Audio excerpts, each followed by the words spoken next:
अस्सलामुअलैकुम students, welcome to अपनी computer class. तो स्टूडेंट, आज हम क्लास 10 चैप्टर नंबर 1 के एक बहुत important topic common encoding scheme को स्टडी करेंगे। तो स्टूडेंट, टॉपिक बहुत ही ज्यादा इंपॉर्टेंट होने वाला है। स्टूडेंट, स्टार्ट करते हैं अपने आज के लेक्चर को। जैसा कि स्टूडेंट आपको पता है, कंप्यूटर सिर्फ बाइनरी लैंग्वेज को अंडरस्टैंड करता है। जिस तरह से इंसान किसी कैरेक्टर्स को, किसी लेटर्स को या किसी सिंबल्स को रीड कर सकते हैं, उस तरह कंप्यूटर उनको रीड नहीं कर सकता। अगर हमें कंप्यूटर से कम्युनिकेट करना हो तो कंप्यूटर की सिर्फ एक ही जुबान है, वो है मशीन लैंग्वेज, जिसे हम 0-1 बाइनरी लैंग्वेज या बिट्स की लैंग्वेज कहा जाता है।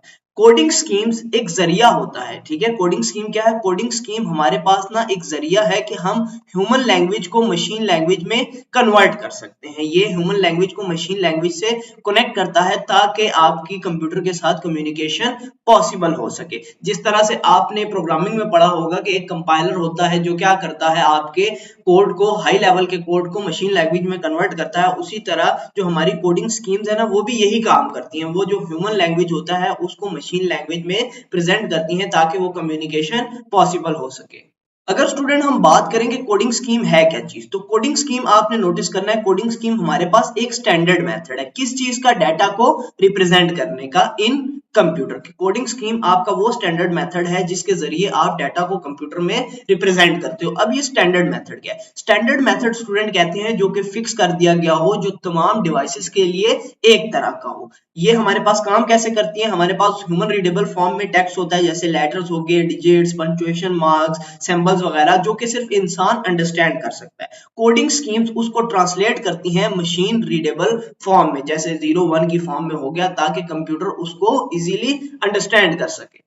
फिर स्टूडेंट, हमारा बहुत ही important short question, why coding schemes are used, ये बहुत ही ज्यादा इंपॉर्टेंट है। इस साल के बोर्ड के पेपर में भी ये आया हुआ था। कोडिंग स्कीम का इस्तेमाल हम इन 4 रीजंस की वजह से करते हैं: डाटा रिप्रेजेंटेशन के लिए, एफिशिएंसी के लिए, स्टैंडर्डाइजेशन और कम्युनिकेशन के लिए। ये चारों क्या है, इनको आगे हम डिटेल में समझते हैं।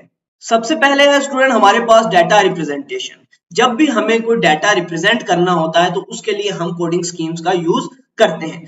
आप ये समझो कि जैसे ही ना आप अपने कीबोर्ड से कैरेक्टर ए एंटर करते हो, तो कीबोर्ड उसको एज एन ए रिकॉग्नाइज नहीं करता। वो पहले ए का कोड देखेगा कि ए का क्या कोड है। अब ए का कोड होता है 65 आस्की कोड, जो कि हमारा एक स्टैंडर्ड कोड है। फिर वो उस कोड को कन्वर्ट करता है बाइनरी फॉर्म में, 0-1 की फॉर्म में। तब जाके वो उसको अंडरस्टैंड कर सकता है, उसको प्रोसेस कर सकता है, उस पर जो भी ऑपरेशन उसने परफॉर्म करने हैं वो कर सकता है। तो इस तरह से हमारे पास डाटा रिप्रेजेंटेशन होती है, क्योंकि कंप्यूटर हमारा कोई भी डायरेक्ट सिंबल, लेटर, कोई भी स्पेशल सिंबल रिकॉग्नाइज नहीं कर सकता। पहले वो उसका न्यूमेरिकल कोड देखता है और उसके बाद उसको बाइनरी में रिप्रेजेंट करता है, तब जाके वो उसको इजीली अंडरस्टैंड कर सकता है। नंबर 2 है स्टूडेंट हमारे पास स्टैंडर्डाइजेशन। स्टैंडर्डाइजेशन की हम बात पहले भी कर चुके हैं कि एक स्टैंडर्ड सेट हो जाए जो तमाम लोगों के लिए या तमाम डिवाइसेस के लिए सेम हो। कोडिंग स्कीम्स के जरिए आप ना एक स्टैंडर्ड सेट कर लेते हो कि ए को आपने इस तरह से बाइनरी में रिप्रेजेंट करना है, बी को आपने इस तरह से करना है, और डिफरेंट जो कैरेक्टर्स हैं उनको आपने इस तरह से रिप्रेजेंट करना है। आपने उनकी सेम वैल्यूज रिप्रेजेंट कर देनी है।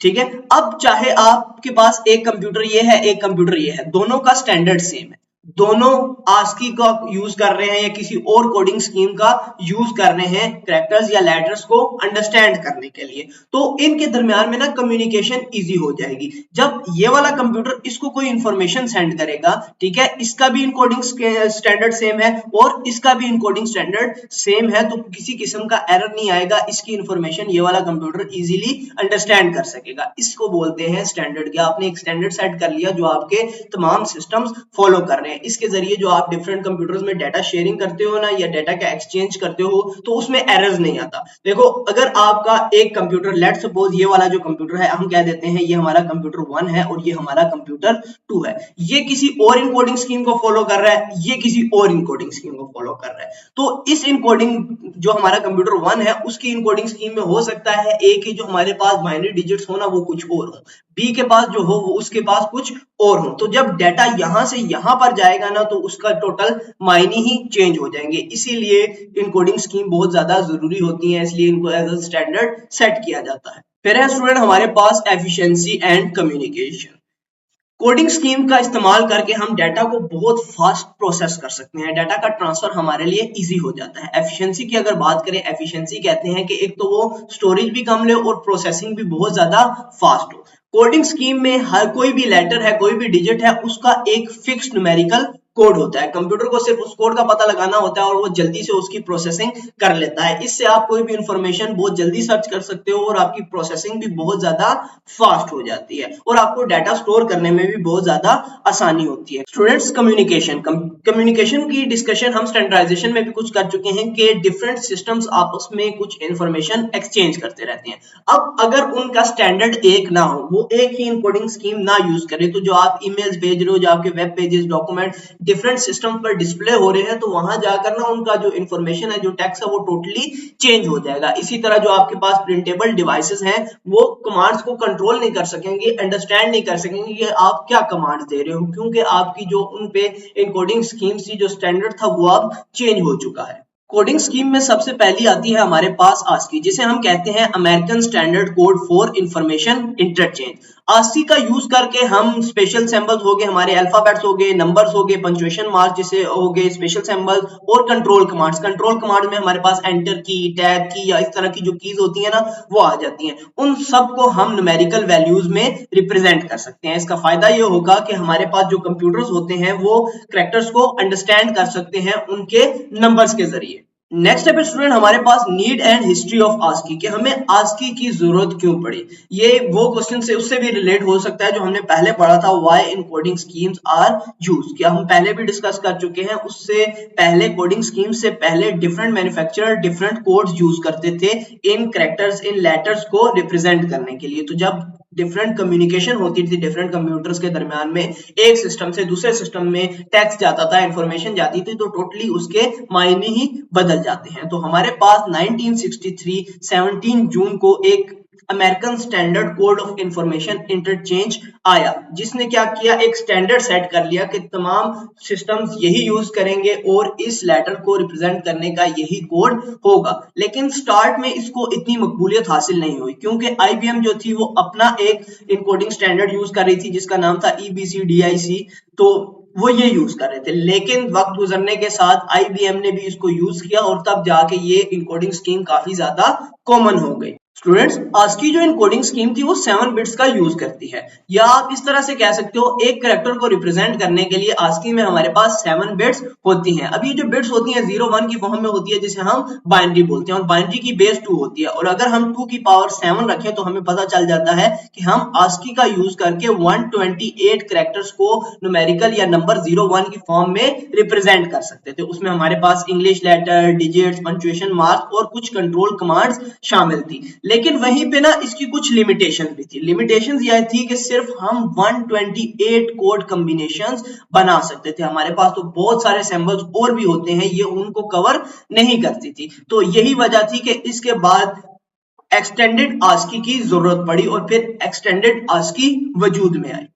एक्सटेंडेड ASCII जो थी स्टूडेंट, उसमें ना आपके नंबर ऑफ कैरेक्टर्स इंक्रीज हो गए थे। नंबर ऑफ कैरेक्टर्स इंक्रीज क्यों हुए थे, हमारे पास बिट्स इंक्रीज हो गई थी। पहले हमारे पास 7 बिट्स थी, अब हमारे पास 8 बिट्स थी। अब हमारे पास एक कैरेक्टर को स्टोर करने के लिए 8 बिट्स आ गई थी। और अगर हम 2 की पावर 8 करें तो हमारे पास इसमें 256 डिफरेंट कैरेक्टर्स को हम स्टोर कर सकते थे, जिसमें हमारे पास सिंबल्स, कंट्रोल कोड्स या प्रिंटेबल कैरेक्टर्स आ सकते थे। ये हमारे पास 1981 में बनी थी। जब IBM ने इसे यूज किया था तो ये बहुत ज्यादा पॉपुलर हो गई थी और ये 8 बिट ASCII इनकोडिंग स्कीम थी। लेकिन वहीं पे ना इसके भी कुछ डिसएडवांटेजेस थे। ठीक है, माइक्रोसॉफ्ट उस टाइम पर अपनी एक इनकोडिंग स्कीम यूज करता था जिसे ANSI standards for American national standard institutes कहा जाता था। माइक्रोसॉफ्ट की सिस्टम जो विंडोज यूज करती थी उस टाइम वो इसको यूज करते थे। स्टूडेंट्स, यहाँ पे हमारे पास कुछ कैरेक्टर्स हैं, उसमें ASCII कोड में उनकी डेसिमल वैल्यूज हैं, तो ये आपने याद रखनी है। अक्सर ऑब्जेक्टिव में पूछ लिया जाता है। 0 to 9 हमारे पास जो है वो 48 to 57 है, 0 की 48 है और 9 की 57 है। इसी तरह जो हमारे पास बड़ी ABC है, A to Z, A की वैल्यू होती है 65 और Z की होती है 90। तो कंप्यूटर क्या करता है, पहले इस A का ना ये वैल्यू रिकॉग्नाइज करेगा। जैसे A की वैल्यू है 65 तो वो फिर इसको कन्वर्ट करेगा इसके कोड में। इसी तरह स्मॉल a to z की वैल्यू होती है हमारे पास 97 to 122। तो ये आपने याद रख लेनी है, ऑब्जेक्टिव में अक्सर पूछा जा सकता है, या आपको ये कहा जा सकता है, इस तरह से भी क्वेश्चन आ सकता है कि आपके पास कन्वर्जन कन्वर्जन तो है ही ना कि अपने नाम को कन्वर्ट कर दो बाइनरी में, तो वो आपको फिर पता होना चाहिए कि आपने कन्वर्जन किस तरह से करनी है। तो अगर लेट सपोज मेरा नाम जैसे हमजा है तो मैं यहाँ पे अपना नाम लिख देता हूँ, ठीक है। वो आपने ना कोशिश करनी है कि एक तरह के लेटर्स में लिखना है, अपर केस और लोअर केस, क्योंकि अपर केस की आस्की डिफरेंट होती है, लोअर केस की आस्की डिफरेंट होती है। आपने हर कैरेक्टर के अक्रॉस ना उसकी आपने नंबर लिख देना है। जैसे स्मॉल ए है तो उसका 97 है, इसकी आपने बाइनरी निकाल दी, इसी तरह एम की बाइनरी निकाल दी, इसी तरह जेड की, इसी तरह ए की, और उन सबको कंबाइन करके लिख दिया तो हमारे पास इस नाम की बाइनरी आ जाएगी। स्टूडेंट्स, बहुत इंपॉर्टेंट कॉन्सेप्ट कि आस्की में हमारे पास प्रिंटेबल कैरेक्टर्स भी होते हैं और नॉन प्रिंटेबल भी होते हैं। प्रिंटेबल से मुराद वो हैं जो आपको स्क्रीन पर नजर आ रहे होते हैं, जैसे नंबर्स हो गए, स्पेशल सिंबल्स हो गए, आपके अल्फाबेट्स वगैरह हो गए। लेकिन इसी के साथ ही कुछ कैरेक्टर्स ऐसे होते हैं जो काम तो कर रहे होते हैं लेकिन हमारी स्क्रीन पर डिस्प्ले नहीं हो रहे थे। जैसे एंटर की है, जब आप कुछ टाइप कर रहे हो, एंटर की प्रेस करते हो तो इसका मतलब है वो नेक्स्ट लाइन पे, वो नेक्स्ट लाइन पर आ जाता है लेकिन आपको कुछ उसका एक्शन तो नजर आ रहा है लेकिन उसके पीछे जो कोड है वो हमें नजर नहीं आ रहा होता, तो इनको नॉन प्रिंटेबल कैरेक्टर्स कहते हैं। इसी तरह टैब है, टैब जैसे ही आप प्रेस करते हो वो स्पेसेस आगे चला जाता है, तो ये हमारे पास नॉन प्रिंटेबल कैरेक्टर्स कहलाते हैं। स्टूडेंट्स, अभी तक हमने देख लिया आस्की क्या आती है, एक्सटेंडेड आस्की क्या आती है, एक्सटेंडेड आस्की के क्या फायदे थे, आस्की के क्या फायदे थे, क्यों आस्की को एक्सटेंडेड आस्की से रिप्लेस किया गया। तो जो एक्सटेंडेड आस्की थी ना वो भी हमारे पास सिर्फ 256 कैरेक्टर्स को सपोर्ट करती थी। ये इंपॉर्टेंट ऑब्जेक्टिव है, आपने इसको याद रख लेना है, ठीक है स्टूडेंट। बहुत सारी एशियन लैंग्वेजेस जैसे Urdu, Arabic, Chinese, Hindi, Korean या बहुत सारी इमोजीज जो थी ना उनके कोड हमारे पास मौजूद नहीं थे। इस वजह से जब इन लैंग्वेजेस यूज होती थी, website let's suppose in languages में बनाई जाती थी, तो जब उन्हें वेब पे डिस्प्ले किया जाता था तो वहां पे वो कंटेंट सही तरह से डिस्प्ले ही नहीं होता था।